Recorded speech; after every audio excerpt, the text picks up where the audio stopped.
Assalamualaikum warahmatullahi wabarakatuh. Apa kabar semuanya? Semoga tetap semangat belajar ya, meski di rumah aja. Pada pertemuan kali ini kita sudah masuk pada bab 2, yaitu memahami dan mencipta cerita narasi. Berikut adalah konsep dari bab 2, teks narasi. Yang pertama, kita akan menjelaskan tentang definisi, ciri-ciri, dan jenis dari cerita narasi. Yang kedua, Ibu akan menjelaskan tentang unsur-unsur cerita narasi. Yang ketiga, tentang struktur atau bagian dari teks narasi. Yang keempat, tentang kebahasaan, yaitu bahasa yang digunakan dalam teks narasi. Dan yang terakhir yaitu penyusunan, langkah-langkah yang tepat bagaimana. Sebelumnya, Ibu ingin bertanya, pernahkah kalian menonton serial kartun Upin dan Ipin yang berjudul Pim Pim Pom? Atau mungkin serial kartun Kiko? Atau film Barbie? Atau mungkin Doraemon yang setiap hari muncul di TV? Pernahkah kalian berpikir ini adalah cerita yang nyata atau hanya khayalan belaka? Jadi tentang film-film dan serial kartun yang pernah kalian tonton tadi itu termasuk ke dalam cerita fantasi. Jadi cerita fantasi yaitu cerita yang bersifat fiksi, bersifat imajinatif, bersifat khayal atau tidak nyata, sehingga tidak akan pernah benar-benar terjadi di dunia nyata. Nah, berikut ciri-ciri dari teks fantasi. Yang pertama yaitu adanya keajaiban, keanehan, dan kemisteriusan. Contohnya, serial kartun SpongeBob.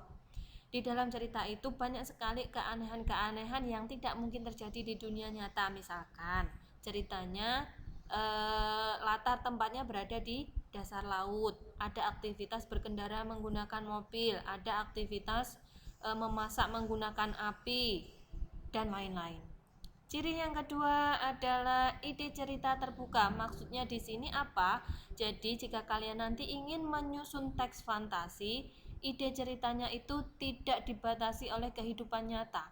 Jadi terbuka, sehayal-hayalnya, seimajinatif mungkin. Ciri yang ketiga adalah menggunakan berbagai latar lintas ruang dan waktu.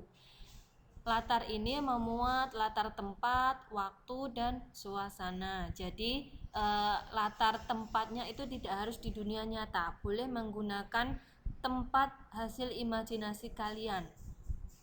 Ciri selanjutnya adalah tokoh unik. Tokohnya memiliki kesaktian. Contohnya serial Doraemon. Doraemon itu tokohnya unik. Mengapa unik? Karena dia seekor kucing yang tidak memiliki daun telinga.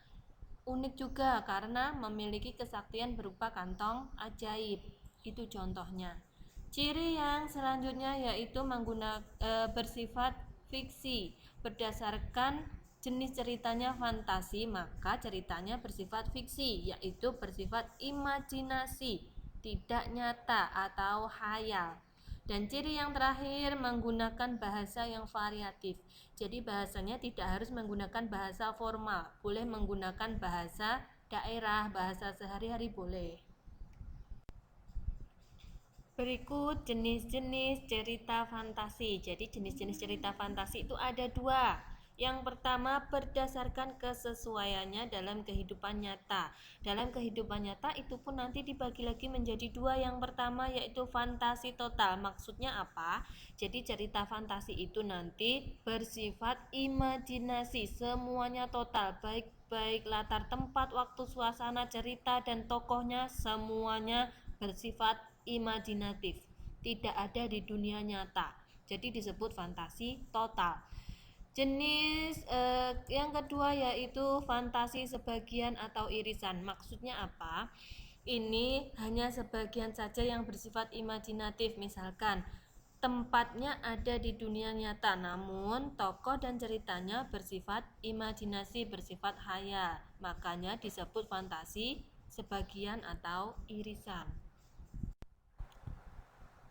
Jenis-jenis cerita fantasi yang kedua yaitu berdasarkan latar cerita.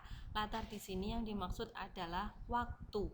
Jadi yang pertama yaitu latar lintas waktu. Maksudnya adalah waktu yang digunakan menggunakan dua waktu, yaitu masa kini dengan masa prasejarah, boleh, atau masa kini dengan masa yang akan datang. Berdasarkan latar yang kedua yaitu latar waktu sezaman. Maksudnya cerita dari awal hingga akhir hanya menggunakan satu latar waktu saja.